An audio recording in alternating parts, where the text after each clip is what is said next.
Chapitre 10. Nous avions atteint le sommet d'une colline où nous attendait le plus étrange et le plus joyeux des spectacles.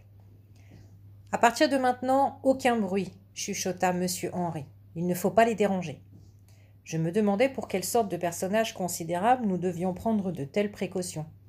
Une princesse en train d'embrasser son chéri secret, des acteurs de cinéma en plein tournage? La réponse, bien plus simple et parfaitement imprévisible, n'allait pas tarder à m'arriver. À pas de loup, je m'approchais d'une balustrade en vieux bois branlant.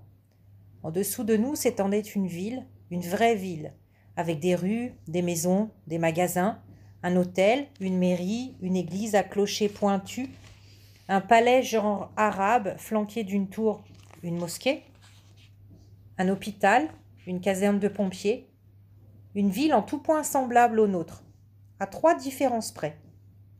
Une, la taille. Tous les bâtiments avaient été réduits de moitié par rapport aux dimensions normales. On aurait dit une maquette, un décor. 2, le silence. D'habitude, les villes font grand bruit. Voitures, mobylettes, moteurs d'hiver, chasse d'eau, engueulades, piétinement des semelles sur les trottoirs. Là, rien. Rien que des froissements très légers, d'imperceptibles froufrous. 3, les habitants. Pas d'hommes ni de femmes. Aucun enfant. Les rues n'étaient parcourues que de mots. Des mots innombrables, radieux sous le soleil. Ils se promenaient comme chez eux. Ils étiraient dans l'air tranquillement leurs syllabes. Ils avançaient, les uns sévères, clairement conscients de leur importance, amoureux de l'ordre, de la ligne droite. Le mot « constitution », les mots « analyse d'urine », bras dessus, bras dessous, le mot « carburateur ». Rien n'était plus réjouissant que de les voir s'arrêter au feu rouge alors qu'aucune automobile ne les menaçait. Les autres mots, beaucoup plus fantaisistes, incontrôlables, voletaient, caracolaient, cabriolaient, comme de minuscules chevaux fous, comme des papillons ivres. Plaisir, soutien-gorge, huile d'olive. Je suivais fasciné leur manège. Je n'avais jamais prêté assez attention aux mots. Pas une seconde je n'aurais imaginé qu'ils avaient chacun, comme nous, leur caractère. Monsieur Henri nous prit par l'épaule, Thomas et moi, et nous glissa dans l'oreille l'histoire de cette cité. Un beau jour, dans notre île, les mots se sont révoltés. C'était il y a bien longtemps, au début du siècle. Je venais de naître. Un matin, les mots ont refusé de continuer leur vie d'esclaves. Un matin, ils n'ont plus accepté d'être convoqués à n'importe quelle heure, sans le moindre respect, et puis rejetés dans le silence. Un matin, ils n'ont plus supporté la bouche des humains. J'en suis sûre, vous n'avez jamais pensé au martyre des mots. Où mijotent les mots avant d'être prononcés? Réfléchissez une seconde. Dans la bouche? Au milieu des caries et des vieux restes de veau coincés entre les dents? Empuantis par la mauvaise haleine ambiante? Écorchés par des langues pâteuses? Noyés dans la salive acide? Vous accepteriez, vous, de vivre dans une bouche? Alors un matin, les mots se sont enfuis. Ils ont cherché un abri, un pays où vivre, eux, entre eux, loin des bouches détestées. Ils sont arrivés ici, une ancienne ville minière, abandonnée depuis qu'on n'y trouvait plus d'or. Ils s'y sont installés. Voilà, vous savez tout. Je vais vous laisser jusqu'à ce soir, j'ai ma chanson à finir.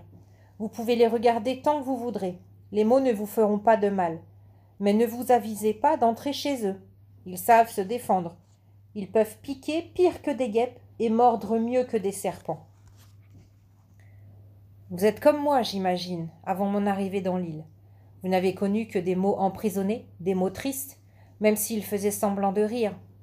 Alors il faut que je vous dise, quand ils sont libres d'occuper leur temps comme ils le veulent, au lieu de nous servir, les mots mènent une vie joyeuse.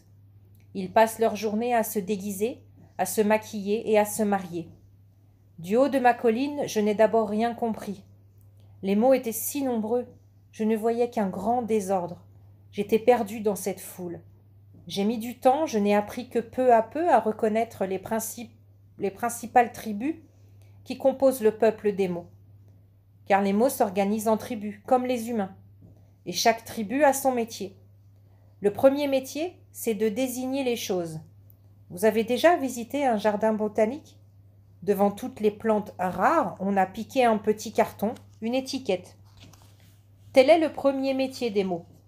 Poser sur toutes les choses du monde une étiquette, pour s'y reconnaître. C'est le métier le plus difficile. Il y a tant de choses, et des choses compliquées, et des choses qui changent sans arrêt. Et pourtant, pour chacune, il faut trouver une étiquette. Les mots chargés de ce métier terrible s'appellent les noms. La tribu des noms est la tribu principale, la plus nombreuse. Il y a des noms hommes, ce sont les masculins, et des noms femmes, les féminins. Il y a des noms qui étiquettent les humains, ce sont les prénoms. Par exemple, les Jeanne ne sont pas des Thomas, heureusement. Il y a des noms qui étiquettent les choses que l'on voit, et ceux qui étiquettent des choses qui existent, mais qui demeurent invisibles. Les sentiments, par exemple. La colère, l'amour, la tristesse. Vous comprenez pourquoi dans la ville, au pied de notre colline, les noms pullulaient. Les autres tribus de mots devaient lutter pour se faire une place. Par exemple, la toute petite tribu des articles. Son rôle est simple et assez inutile, avouons-le. Les articles marchent devant les noms en agitant une clochette. Attention, le nom qui me suit est un masculin. Attention, c'est un féminin. Le tigre, la vache. Les noms et les articles se promènent ensemble, du matin jusqu'au soir. Et du matin jusqu'au soir, leur occupation favorite est de trouver des habits ou des déguisements. À croire qu'ils se sentent tout nus, à marcher comme ça dans la rue. Peut-être qu'ils ont froid, même sous le soleil. Alors ils passent leur temps dans les magasins. Les magasins sont tenus par la tribu des adjectifs. Observons la scène sans faire de bruit. Autrement, les mots vont prendre peur et volter en tous sens. On ne les reverra plus avant longtemps. Le nom féminin « maison » pousse la porte, précédé de « la », son article à clochette. « Bonjour, je me trouve un peu simple, j'aimerais m'étoffer. »« Nous avons tout ce qu'il vous faut dans nos rayons, » dit le directeur en se frottant déjà les mains à l'idée de la bonne affaire. Le nom « maison » commence ses essayages. Que de perplexité. Comme la décision est difficile. Cet adjectif-là plutôt que celui-ci. La maison se tâte. Le choix est si vaste. Maison bleue, maison haute, maison fortifiée, maison alsacienne, maison familiale, maison fleurie. Les adjectifs tournent autour de la maison cliente avec des mines de séducteurs pour se faire adopter. Après 2 heures de cette drôle de danse, la maison ressortit avec le qualificatif qui lui plaisait le mieux.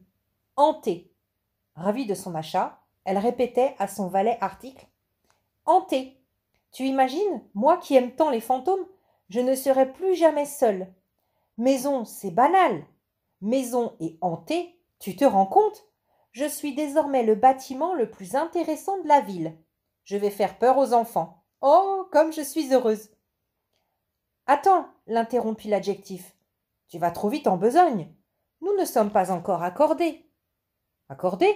Que veux-tu dire? Allons à la mairie, tu verras bien. À la mairie? Tu ne veux pas te marier avec moi quand même? Il faut bien, puisque tu m'as choisi. Je me demande si j'ai une raison. Tu ne serais pas un adjectif un peu collant? Tous les adjectifs sont collants. Ça fait partie de la nature. Thomas, à mes côtés, suivait ces échanges avec autant de passion que moi. L'heure avançait sans que nous songions à déjeuner. L'intérêt du spectacle avait fait taire les appels de nos estomacs. D'autant que, devant la mairie, on s'agitait. L'heure des mariages allait sonner, que nous ne voulions manquer sous aucun prétexte.